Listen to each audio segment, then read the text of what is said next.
대학에 들어갔다가 취소를 당한 학생들이 있죠. 들어갈 때 여러 가지 서류가 필요한데 부정적인 방법으로 서류를 작성해가지고 제출을 했더니 그때는 몰라서 합격을 했는데 나중에 심사를 해보니까 아, 이거 잘못됐다. 그래서 당신은 합격이 취소가 되었습니다. 그렇게 통보한 경우가 뉴스에 나오더라고요. 그런데 직장에도 마찬가지죠. 직장에 들어갔는데 좀 누가 봐줘가지고 부정적인 청탁을 통해서 그렇게 들어간 거예요. 정상적으로 시험을 치고 다 과정을 밟아가지고 합격해서 들어가야 되는데 이 잘못된 게 드러난 거예요. 나중에. 그래서 당신도 합격이 취소다. 이 회사에서 나가라.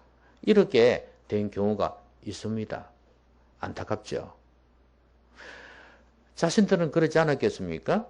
그 학교에, 그 회사에 들어가서 이제는 됐구나 생각하고 안심을 했는데 날벼락같이 말이에요. 하루아침에 그냥 내쫓기는 겁니다. 그리고 온갖 굴레를 씌우지 않겠습니까? 너는 부정적인 방법으로 들어갔다가 쫓겨난 자다. 그래서 이제 더 이상 고개를 들고 다닐 수가 없어요. 안타깝죠? 근데 우리 기독교에서도 그럴 수 있어요. 근데 평소에는 잘 모르잖아요. 그렇죠? 그런데 이제 누가 고발을 했기 때문에 수사를 하기 시작한 거 아니겠어요? 그래가지고 가짜다, 잘못됐다. 그래가지고 나가라 한 거 아니겠습니까? 그럼 우리도 그래요. 우리도 누가 뭐라 하지 않을 때는 몰라요. 그런데 모든 성도들에게는 그렇게 한번 수사하듯이 우리를 점검할 날이 온다고 말이에요. 하나님 앞에 갈 때 그때는 예외가 없어요. 다 점검받아야 돼요. 가짜인지 진짜인지. 만약에 제대로 과정을 거쳐가지고 하나님 나라에 들어왔다면 천국에 들어갈 수 있을 것이고, 만약에 그렇지 않고 그냥 교회에 들어왔다든지 하나님 나라에 들어왔다든지 기독교에 들어왔다든지 그런 경우에는 가짜라고 판명이 날 거란 말이에요. 안타깝죠? 제 어릴 때 마을에 그 영화를 보는 게 있었어요. 이 사람들이 돌아다니면서 영화를 상영을 해주는 거예요. 천막을 쳐놓고. 그 영화도 뭐 영상기로 돌리는데 얼마나 안 좋습니까? 질이 삐지직 하면서 막 영화를 상영을 했거든요. 근데 그게 돈을 얼마씩 주고 들어가요. 들어가는데 뭐 어른들은 다 가서 보죠. 근데 애들한테는 뭐 어른들이 넉넉하지 않은 집안인 경우에는 뭐 시골엔 부자가 있습니까? 그렇지 않은 경우에는 또 관심도 없는 사람들은 돈을 안 준단 말이죠. 그러면 어떻게 해야 되겠습니까? 그때 담팅이를 하는 거예요. 몰래 뒷구멍으로 들어가는 거예요. 근데 한 번은 보니까 거기 들어왔다가 그 관리하는 사람한테 잡혀가지고 내쫓기는 걸 한번 봤어요. 이놈은 짜싹 그러면서 쫓아내는 걸 봤거든요. 안타깝다는 생각이 들었습니다. 그런 거야 웃을 일이지만, 근데 하나님 앞에 섰을 때 쫓겨나면 너는 지금 정상적인 과정을 거쳐서 오지 않았다. 그래서 쫓아내면은 이것만큼 비참한 게 없잖아요. 내 자신이 그래도 그렇고, 내 가족이 그래도 그렇고, 또 우리 성도들이 그래도 그렇고, 다른 사람이 그래도 마찬가지 아니에요. 얼마나 안타깝겠어요.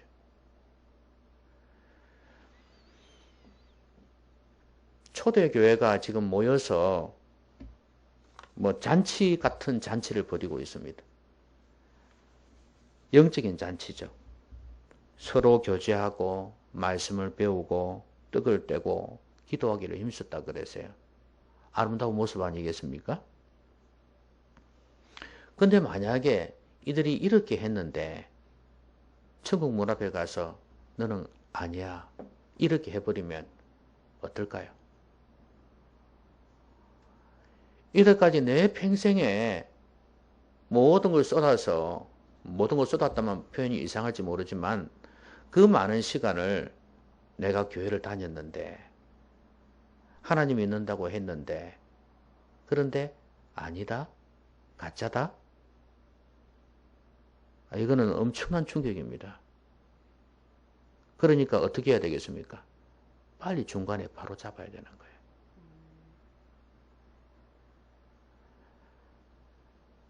아예 처음부터 들어갈 때 바로 들어가야 돼요. 근데 바로 들어가지 않았으면 어떡해? 중간에라도 빨리 제대로 과정을 밟아야 돼요. 회사에 들어가서 중간에 그만둬야 된다. 한 5년 있었는데 부정적으로 들어왔다고 나가라네?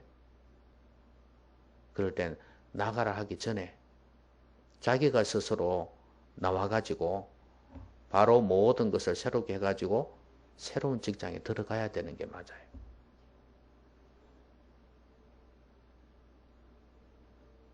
우리가 하나님 앞에서 합격할 수 있을까? 다른 말로 이야기하면 구원받았습니까? 하는 거예요. 이 과정을 다시 한 번 더 살펴봐야 됩니다. 십자가를 통과하지 않는 사람들이 많아요. 예수님이 그런 말씀 하셨잖아요. 문으로 들어오지 않으면 도둑놈이라고 그랬잖아요. 강도라고 그랬잖아요. 절도라고 그랬어요. 그러니까 우리는 문으로 들어가야 돼요. 십자가입니다. 이걸 통해서 들어가지 아니하면 가짜다 그 말이에요. 우리는 가슴 아픈 마음으로 이 문제를 진지하게 고민해 봐야 돼요. 저는 우리 성도들이 한 명도 불합격하지 않았으면 좋겠어요. 모두가 합격해서 기쁨으로 천국에 들어갈 수 있었으면 좋겠습니다. 지금도 많은 사람이 죽어가고 있는데 우리는 또 어떤 일로 죽을지 모르지 않습니까? 그러니까 바로 지금 이 시간이 우리 자신을 바로 준비할 수 있는 기회라는 사실을 잊지 말아야 됩니다. 여러분 나중에 여러분 죽고 나서 가족들이고 뭐고 교인들이고 뭐고 하는 말이 저 사람은 천국 갔을까? 거기를 가오당하면 안 되지 않습니까? 누가 봐도 저 사람은 천국 갔어. 나도 저렇게 살아야 될 텐데. 이렇게 말할 수 있는 성도들이 돼야 안 되겠습니까? 자녀들이 부모를 보면서 아리까리하고 진짜 저 사람 구원받았을까 이렇게 생각한다면 결국 신앙의 유산은 그 다음 세대에 물러가지 못할 겁니다. 그렇죠? 그러니까 여러분 제대로 들어가십시오. 십자가를 통해서. 그러려면 제일 첫 번째 우리가 고민해야 될 부분이 뭐냐면 죄 문제입니다. 죄 문제예요. 오늘 여기에 그 베드로하고 사도들이 복음을 전했잖아요. 그런데 너희들이 예수님을 십자가에 못 박아 죽였다 그랬거든요. 그러니까 이 사람들이 형제들아 우리가 어찌할꼬 그랬거든요. 참 마음이 그래도 괜찮은 사람들이에요. 그렇죠? 그때 베드로가 뭐라 그랬습니까? 38절에 보니까 베드로가 이르되 너희가 회개하여 각각 예수 그리스도의 이름으로 세례를 받고 죄 사함을 받으라. 그리하면 성령을 선물로 받으리니. 여러분 성령을 선물로 받으면 하나님의 자녀가 되는 거예요. 그러면 어떤 사람에게요? 회개하여 죄사함을 받으라는 거예요. 세례를 받고 죄사함을 받아라. 여러분 죄 용서함을 받아라 그랬죠? 뭐예요? 죄 문제 해결하라는 이야기예요. 그럼 여러분 죄가 뭡니까? 죄가. 보통 우리 관역을 빗나가다 그러지 않습니까? 그죠? 하나님 말씀에 어긋난 게 죄라고 그러지 않습니까? 그런데 이렇게 하니까 사람들이 무슨 말인지를 몰라요. 한마디로 이야기하면 죄가 뭡니까? 하나님 믿지 않는 거잖아요. 예수님 믿지 않는 거잖아요. 여러분 로마서에 보면은 그 1장 이후에 보면 온갖 죄악들이 나열되어 있습니다. 그런데 그 딱 처음에 뭐라고 되어 있냐면요. 마음에 하나님 두기를 싫어하며 이게 딱 전제가 되어 있어요. 그러고 난 뒤에 그 다음에 온갖 죄악들이 나열이 되어져요. 그러면 우리가 보는 우리가 짓는 이 일상의 모든 죄악들은 열매일 뿐이에요. 그럼 뿌리가 뭐냐 이거예요. 뿌리가 바로 하나님을 떠난 거예요. 마음에 하나님 두기를 싫어하는 거예요. 그러면 누가 하나님 되기를 원하는데요? 내가 하나님 되기를 원하는 거예요. 죄가 바로 이거예요. 여기에 세례를 받고 그랬잖아요. 원래 세례가 침례라는 단어잖아요. 그러면 어떻게 합니까? 물 속에 들어갔다가 나오지 않습니까? 나는 예수 그리스도로 말미암아 예수와 함께 죽는 거예요. 물에 들어가면 죽는 거예요. 그다음에 나오면서 다시 사는 거잖아요. 다른 말로 하면 옛사람은 죽었다 이거예요. 내가 이제는 죽었다 이겁니다. 이 과정이 거쳐지지 않고서는 살아날 수가 없다 그 말이에요. 그럼 내가 죽는 게 뭡니까? 내가 죄인인 걸 인정하는 거예요. 죄값이 뭐죠? 사망 아닙니까? 나는 죄로 인해서 죽은 자다.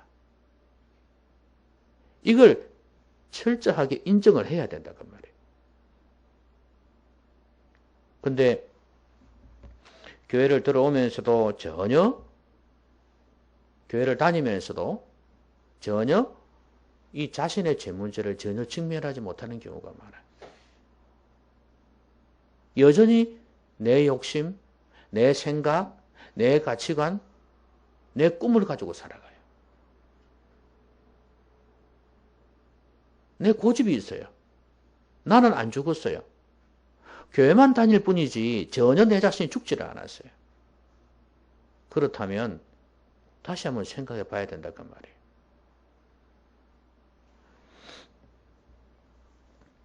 마음에 하나님 두기를 싫어하니까 그 하나님이 있어야 될 그 자리에 빈자리에 내가 들어가는 거예요. 여러분 디모데 후서에 보면 3장에 말세가 되면 이런 일이 생길 거라고 이야기를 한 게 있거든요. 거기 보면 여러 가지 내용이 있지만 거기 보면 하나님을 사랑하지 아니하고 자기를 사랑하는 게 나와요. 그거 보면 용어는 조금 달라지지만 내용 자체가 그래. 전부 다 자기 사랑이에요. 자기 사랑. 이게 바로 말세의 죄악의 모습이에요. 그러니까 하나님 사랑보다 나를 더 사랑하는 거예요. 하나님도 내 자신을 위한 도구일 뿐이에요. 여러분 이게 죄악입니다. 그토록 하나님께서 싫어하셨던 우상 숭배 있지 않습니까? 그 우상은 누구를 위해서 만들었다 그랬죠? 새벽에 신명기에서 우리가 보고 있지 않습니까?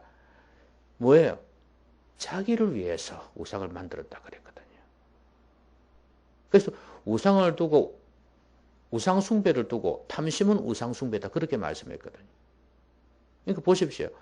결국은 내 욕심 때문에 하나님을 이런 모양으로 만들어 놓는다든지 아니면 다른 신을 이렇게 만들어 놓고 숭배한다든지 결국 뭐예요? 내가 갖고 놀겠다는 거예요.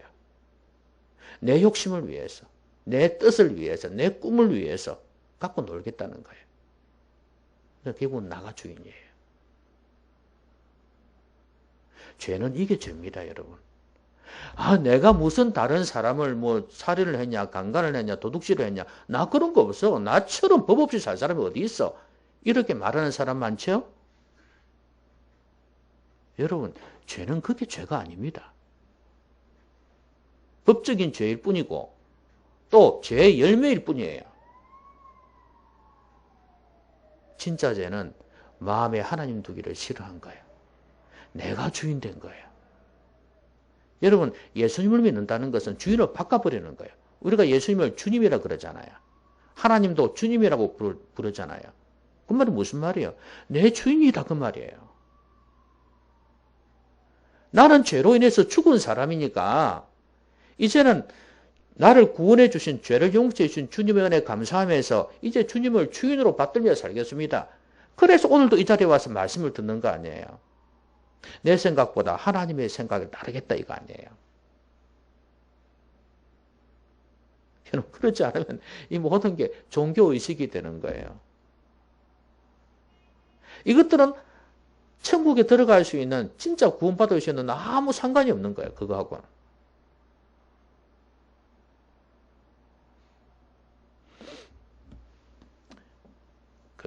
어떤 사람이 그런 이야기를 했습니다. 옛날에 이성봉 목사님이라고. 그분이 한 말이 교회를 평생 다녀놓고 천국에 들어가지 못하는 것만큼 안타까운 일은 없다. 그렇잖아요. 옛말에 그런 말 했잖아요. 천국에 가봤더니 뭐 목사도 없고 장로도 없고 뭐 누구누구도 없더라. 뭐 그런 말 재미있는 우스갯소리 있었잖아요. 얼마든지 그런 일이 일어날 수 있습니다. 14만 4천이라는 게 정확한 그 숫자는 아니라 할지라도 하나님 앞에 들어갈 수 있는 사람들이 얼마나 될까? 적을 것이라는 데는 이의가 없습니다. 저는 여러분들이 거기에 합격할 수 있는 사람들 되었으면 좋겠어요. 죄 문제 해결해야 됩니다. 저는 오늘 지금 죄가 무엇인지를 살펴보았습니다. 내 방식대로 살아가는 것. 하나님의 방식보다도 내 고집대로 살아가는 것. 내가 낫다고 생각하고 내가 최고라고 생각하는 거죠. 근데 하나님은 우리를 물에 빠지듯이 죽이기를 원하세요. 우리가 죽기를 원한단 말이에요. 사람들은 안 하려고 그러죠. 수술하는 거 여러분 암을 갖다가 떼내야지 살 거 아닙니까? 그렇죠? 그러면 어떻게 해야 되죠? 전신 마취를 해야 되잖아요. 그렇죠? 거의 죽다시피 해야 돼요. 근데 그게 겁나서 전신 마취를 못한다면 어찌 되겠어요? 수술할 수가 없는 거예요. 여러분, 내가 죽어야 합니다. 내 자신이 내 마음껏 내 마음대로 살아왔던 그게 죄라는 거. 하나님이 내 삶의 주인 되지 못하는 거. 말씀이 내 삶을 이끌어가지 못한다는 거. 그게 죄라는 거예요. 근데 이 부분을 해결 못한 사람들, 교인들도 많아요.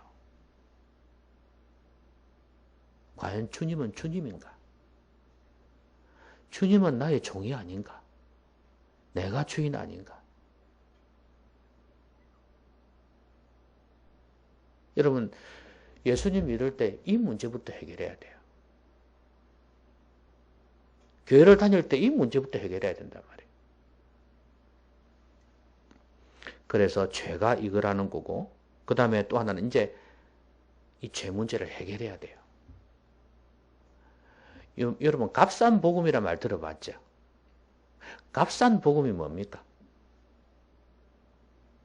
아, 복음이 비쌉니까?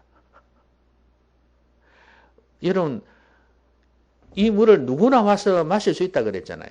오늘 여기도 뭐라 그랬습니까? 이 약속은 너희와 너희 자녀와 모든 먼데 사람 곧 주 우리 하나님이 얼마든지 부르시는 자들에게 하신 것이라. 이래 놓으니까 아, 모든 사람이 다 받을 수 있는 구원이니까 쉽겠다 생각하지 않아요. 그렇죠? 그래서 비싼 복음 말이 안 되는데 값싼 복음이 맞지 않나요? 여러분, 복음은 값이 어느 정도 될까요? 복음의 가격. 네? 여러분 물건값 잘 아시잖아요. 복음의 가격이 얼마일까요? 저는 아는데. 예수님의 피값.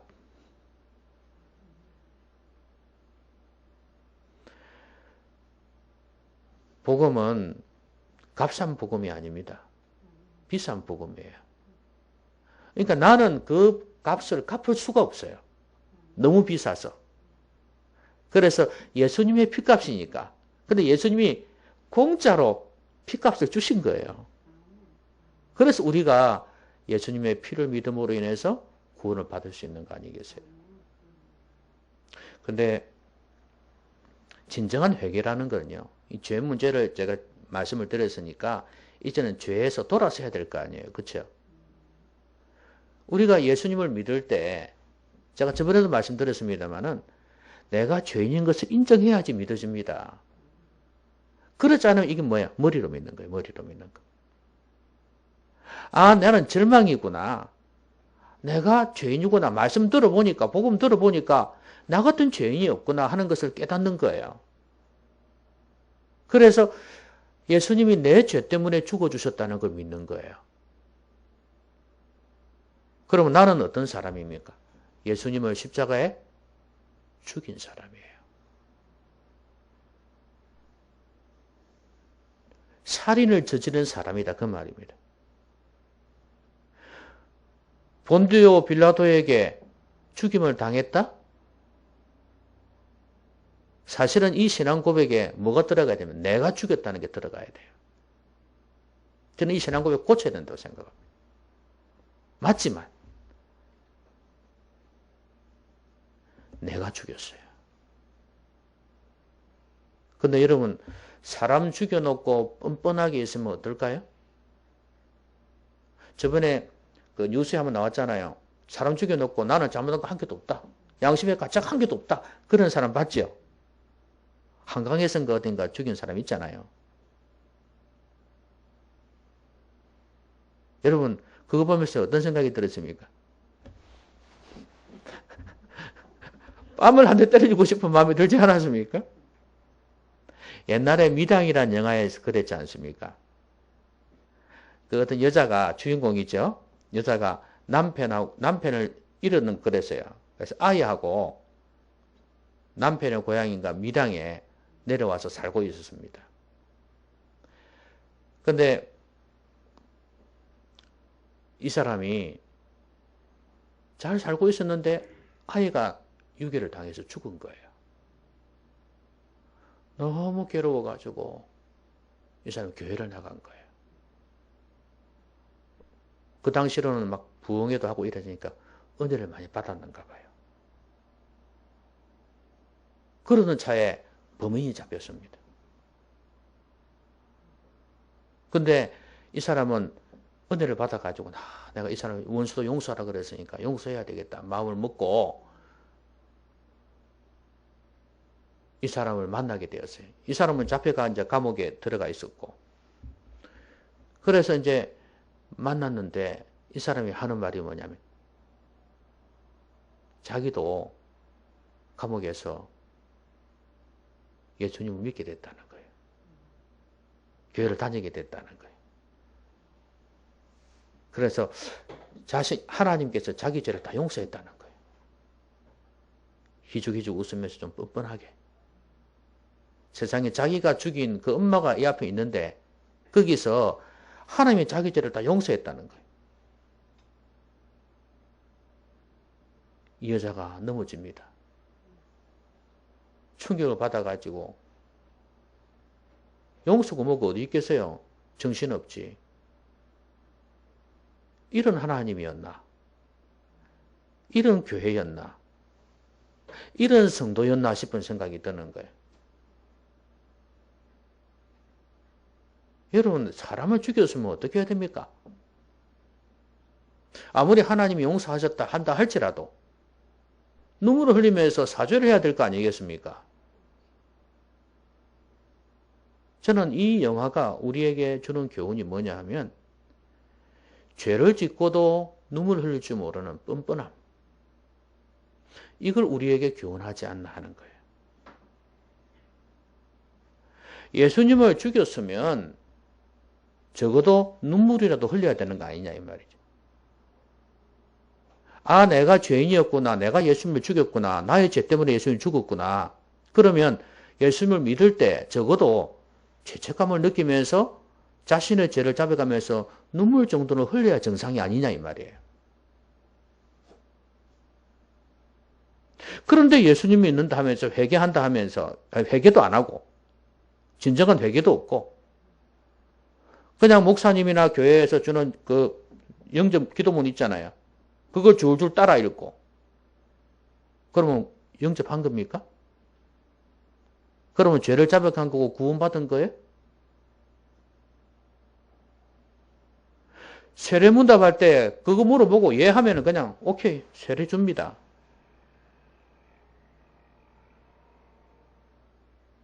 어떤 교회에서는 이제 성경 일독해야지 준다 뭐 이래가지고 그런 것도 있고 세가족반 가정을 다 수료해야지 준다 이런 것도 있고 그러면 되는 겁니까?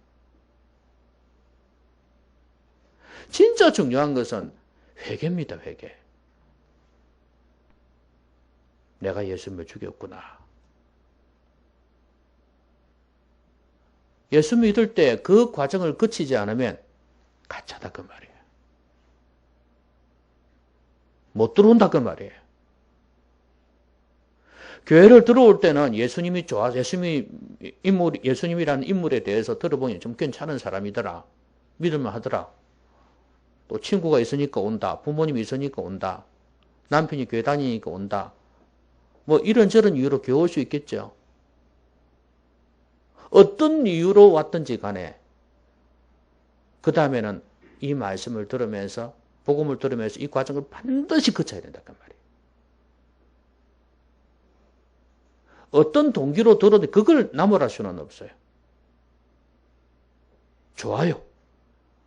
그렇게 들어올 수는 있을 수 있어요. 그렇지만 중요한 거는 이제 들어와서 말씀을 들으면서 반드시 이 죄와 회개의 과정, 십자가의 과정을 거치지 않으면 안 된다 그 말이에요. 그런데 오늘날 이게 안 된 사람들이 너무 많아요. 그냥 새가족방 과정 거치고 예? 설교 듣고 이래버리면 다 된 줄 알아요. 아닙니다. 이 빚진 자의 마음.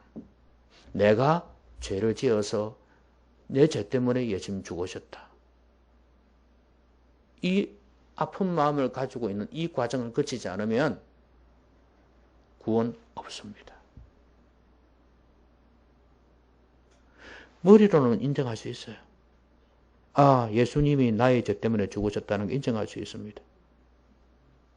그러나 내 죄와 연관시키지 않으면 내가 가슴 아파하지 아니하면 구원 없습니다, 여러분. 지금 제가 여러분 정지하려고 이러는 겁니까? 여러분이 모두가 합격해서 천국에 들어가기를 원해서 이 말을 하는 거 아닙니까?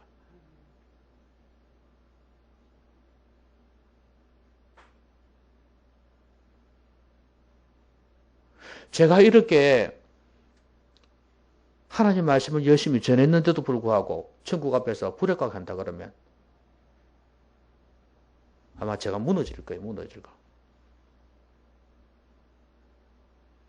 개척교회 했는데 개척교회 성도들이 합격을 못하고 큰 교회 성도들이 더 많이 합격했다 그러면 아마 무너질 거예요.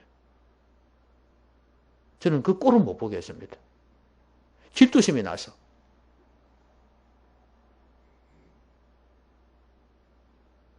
여러분, 우리 교회 성도들 모두가 천국에 들어갈 수 있기를 바라요. 내가 예수님을 죽였다. 내 죄를 철저하게 깨닫고 돌아서는 이 과정이 반드시 있어야 됩니다. 내가 아무리 교회에서 오랫동안 예수를 믿어도 교회 신앙생활을 한다 해도 내가 뭐 교사니 찬양대원이니 뭐 직분자니 뭐 이런 거 있잖아요. 교회에서 하는 거. 그거 가지고 있다 할지라도 내가 죄인인 걸 깨닫고 내가 예수님을 죽였다는 거 알고 예수님 믿을 때 이 죄 문제를 해결하지 못한다면 천국 못 들어가는 겁니다. 저는 다 그런 줄 알았어요. 다 그렇게 하는 줄 알았어요. 근데 아니었어요. 여러분, 예수님은 내 죄 때문에 죽으신 겁니다.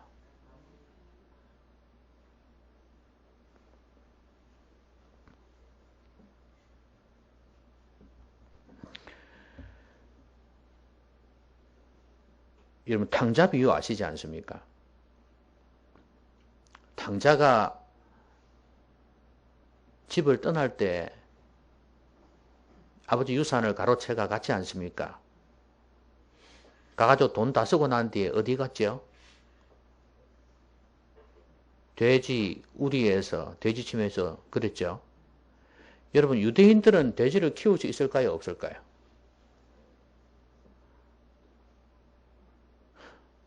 유대 율법에 따르면 돼지는 부정한 동물이니까 키울 수가 없어요. 그 말은 돼지를 키운다는 건 뭐냐면 그 정도로 하나님의 율법과 거리가 먼 곳에 갔다는 거예요. 아무도 간섭받지 않는 곳. 그렇죠? 자기 고향에 있었으면 그거 못했을 거예요. 그 말은 율법이 없는 곳에, 하나님 말씀이 없는 곳에, 내 마음대로 할 수 있는 곳에 갔었어요, 사실은. 거기에서 이제 없으니까 그것을 한 겁니다. 근데 이 사람이 굶어가면서 고생하면서 깨달은 게 뭡니까? 내가 죄를 지었구나 하는 것이었습니다. 그래서 아버지께로 돌아가겠다 그랬어요. 종이라도 좋으니. 여러분, 회개라는 건 뭡니까? 구체적인 변화가 있어야 되는 거예요. 돌이키는 거예요.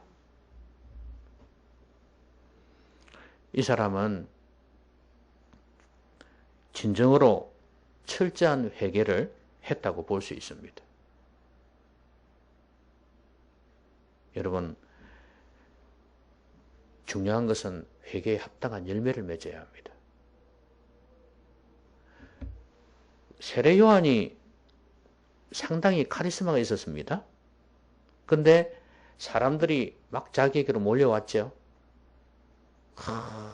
우리를 세례받게 해달라고 막 그랬습니다. 그러고 막 자신들이 잘못했다고 막 빌기도 하고 그랬었어요. 근데 이제 그 분위기가 하나님의 어떤 심판이 임한다 하는 그런 분위기 있잖아요. 그걸 사람이 막 느끼는 거야. 그래 두려워서 막 몰려왔어요. 그때 세례 요한이 이 사람들에게 던진 말이 있죠. 독사의 자식들아. 그러면서 누가 너희들로 하여금 이 임박한 진노를 피하라 하더냐. 그 사람도 그럼 우리 뭐 하면 좋겠냐 이러니까 그때 뭐라 그랬습니까? 회개에 합당한 열매를 맺으라 그랬어요. 그러면서 그 도둑질 한 놈은 다시 도둑질 하지 말고, 그죠? 다른 사람들을 어려운 사람들에게 나눠주고 구체적으로 지시를 했습니다. 회개에 합당한 열매가 그거예요. 눈에 확실히 보이게끔 변화가 일어나야 된다 그 말이에요. 예수 믿기 전에 가졌던 그 모습을 예수 믿고 난 뒤에도 그대로 가지고 있다? 이거는 거듭난 게 아닙니다.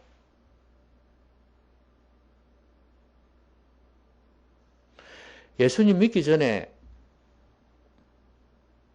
뭐 도박을 한다거나 뭐 어디 중독이 되는 경우 있잖아요. 게임 같은 거. 중독이 되어 있었는데 이게 예수 믿고 난 뒤에도 여전하다? 그럼 그 진정한 변화를 거쳤다고 볼 수가 없는 거예요. 알코올 중독도 마찬가지일 거고. 그래서 이런 진정한 변화는 믿기 전에 잘못된 삶에서 돌아서는 것입니다. 이게 진정한 회개입니다. 물론 그게 완벽하게 팍 이렇게 180도로 달라지지는 않을 겁니다. 그러나 큰 물줄기에서는 꺾어야 되는 거예요. 이 과정이 없고서는 변화가 됐다고 볼 수가 없어요. 왜? 하나님의 성령이 내 가운데 들어오게 되면 분명히 내 생각이나 내 삶에 영향을 미치게 되어 있습니다. 그러면 내가 거기에 부족하지만 내 안에 성령님이 계시기 때문에 거기에 순종하지 않을 수가 없어요. 그냥 내가 연약하니까 순종한다 해도 부족한 부분이 드러나겠지만 하다가도 또 실패할 수 있고 그렇지만 큰 물줄기는 틀었다간 말이에요. 영혼의 주도적 성향의 변화라 그랬어요. 주도적인 성향이 바뀌어버린다 이 말이에요. 이게 바로 회개입니다. 회개에 합당한 열매가 바로 그것입니다. 심지어 세례요한은 그랬습니다. 너희들 뭐 아브라함의 자손이라고 유대인들 보면서 그랬어요. 유대인들은 그런 게 있잖아요. 우리는 다윗의 후손이다. 그럼 아브라함의 후손이다. 자손이다. 이런 자부심이 있잖아요. 그래 놓고도 신앙생활은 엉망인 거예요. 웃기고 있네. 야, 이 돌들로도 아브라함의 자손 만들 수 있다. 뭐라? 너희들이 아브라함 자손이라고? 웃기는 소리 하지 말아라. 여러분, 이 아브라함 자손이라는 건 하나님의 명예입니다. 명예. 그러면 교회 안에서도 얼마든지 그럴 수 있잖아요. 아까 제가 말씀드렸지만 내가 교회 안에서 목사인데 내가 교회 안에서 뭐 장로고 권사고 집사인데 이런 것도 있을 수 있잖아요. 그리고 교회 생활 몇 년을 했다든지 이런 거 있잖아요. 내가 뭔데 하는 거 이거 돌돌돌 할 수 있다. 그런 소리 하지 말아라. 그리고 너희 부모가 예수 믿는다고? 웃기는 소리 하지 말아라 이거예요. 뭐 어떤 사람은 아이고 내 남편이 내 아내가 신앙생활 잘하는데 뭐 나도 천국 데려가 주시겠지 뭐. 그럴까요? 내 부모가 신앙생활 잘하는데 뭐 나도 구원받을 수 있겠지. 착각하지 말아요. 착각하지 말아요. 구원은 개인적인 거예요.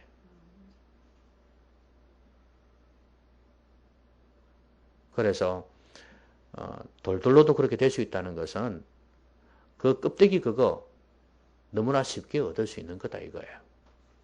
그러니까 그렇게 생각하지 말고 내가 하나님 앞에서 진실하게 회개의 열매를 맺어야 된다. 그 말씀입니다. 게으른 자는 열심을 품게 되고 잘못된 것에 중독된 자들은 좋은 것에 열심을 내게 되어 있습니다. 이런 변화. 이게 바로 회개의 열매다. 그 말입니다. 어떻습니까? 합격할 수 있을 것 같습니까? 그러니까 야, 내 능력으로 천국 들어가는 것 같은 느낌? 아닙니다, 여러분. 중요한 것은 십자가를 통과했느냐 문제예요. 죄가 뭐라 그랬습니까? 죄는 마음에 하나님 두기를 싫어하는 것에서 출발합니다. 내가 주인 되는 거예요. 예수 믿었다 하면서 교회를 다닌다 하면서도 여전히 내가 주인이에요. 간섭하지 마라 이거예요.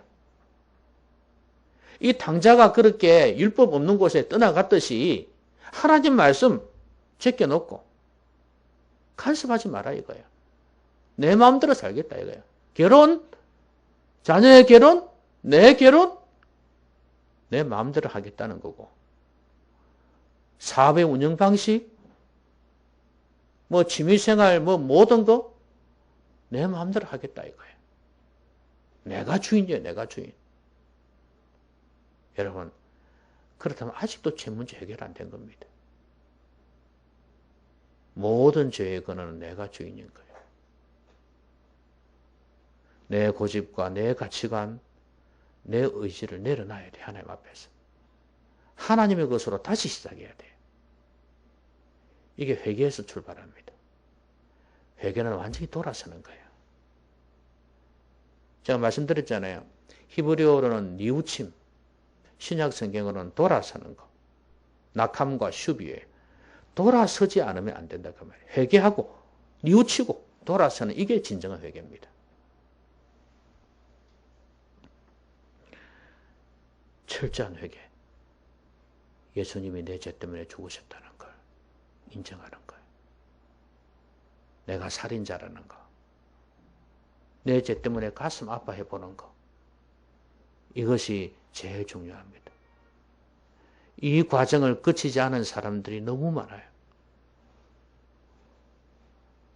내가 예수님을 죽였다는 이 빚진 자의 마음, 이것 없으니까 변화가 없는 거죠. 여러분 입술로 아무리 달달 외워보세요. 사도신경 외우고 주기도문 외우고 영접기도 아무리 하고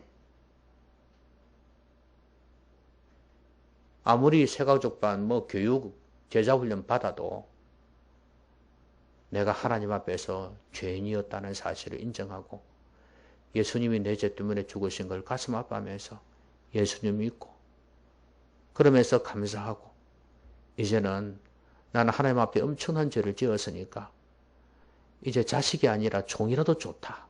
그런 마음으로 하나님 뜻에 순종하며 살겠습니다. 주인으로 모시겠습니다. 이게 바로 그 탕자의 마음이에요. 이게 진정한 회개입니다. 그리고 회개의 열매가 있어야 되는 거예요. 오늘 이 사람들도 보면은 이 과정을 거쳤기 때문에 교회 안에 들어와서 신앙생활 하게 된 거 아닙니까? 옛날에 어땠습니까? 예? 예수님을 죽이라 해가 죽였잖아요. 그럼 제자들은요? 제자들도 막 핍박하고 막 공격하고 그랬잖아요. 예? 그런데 이 사람들이 교회로 들어와서 바뀌어버렸죠? 예수님을 찬미하고 말씀을 배우면서 사도들에게 옛날에 공격했던 사람들인데 그들에게서 말씀을 배우고 교제하고 바뀌었잖아요, 완전히. 이게 회개예요. 이게 진정한 회개의 열매예요. 완전히는 안 되겠지만 점점 바뀌어가는 이런 모습을 통해서 성화가 되고 그러면 우리가 하나님 앞에 섰을 때 부족한 게 많아도 너는 내 사람이다. 너는 바뀌었구나. 나를 진실로 믿는구나. 내가 바로 너의 죄 때문에 죽었느니라. 그렇게 인정해 주실 것입니다. 우리 성도들은 한 명도 예외 없이 모두가 구원받은 자로서 거듭난 자로서 천국 문에 들어가기를 기원합니다. 기도합시다. 말씀 생각하면서 같이 한번 기도합니다.